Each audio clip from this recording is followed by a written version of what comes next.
Great news, family, tribe, and those of you who give me endless support on my purpose in life, which is building a sovereign community on tribal polygamy, indigenous practices, indigenous culture, and getting back to what it means to be a human. We now have business partners that we are in partnership with so that we can add the function behind the form, right? We're building a sovereign community, we're building an empire, and we have polygamy, the formal structure of what this is gonna look like, right?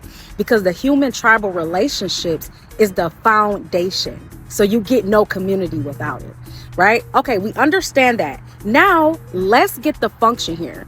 Now we have business partners who can provide the services and the vehicles to help us with the wealth accumulation. Now, remember, when we're talking about polygamy, we're not talking about sharing a living, breathing soul who is your mate with other people in your community. We're talking about pulling resources together and sharing resources. That is what polygamy is about. Also, whether we want to use the term polyamory, polygamy, polygyny, we have to understand we are applying indigenous family practices to a modern language. In some way and form, they have variations that overlap. They're all a form of poly and community building and group marriages, right? So the way that you would actually define what type of polygamy you practice is by your tribe. That's how you would define it. It wouldn't be a definition. You couldn't just make one statement to identify it.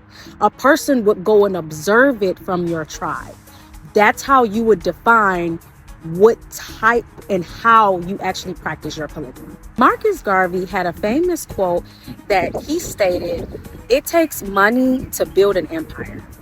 So we need to also think about our financial wellness, our health, our spiritual wellness, and most importantly, the work that we do here, which is building sovereignty and community by learning how to not possess your mate. For the ladies that I work with one-on-one with wife skills and femininity coaching, you can definitely gain these skills so that you can bring them back into building your polygamous family. For men who are looking to have a polygamous family yourself, you can utilize our business partners so that you can get the structure and a foundation there for your wives. This is really the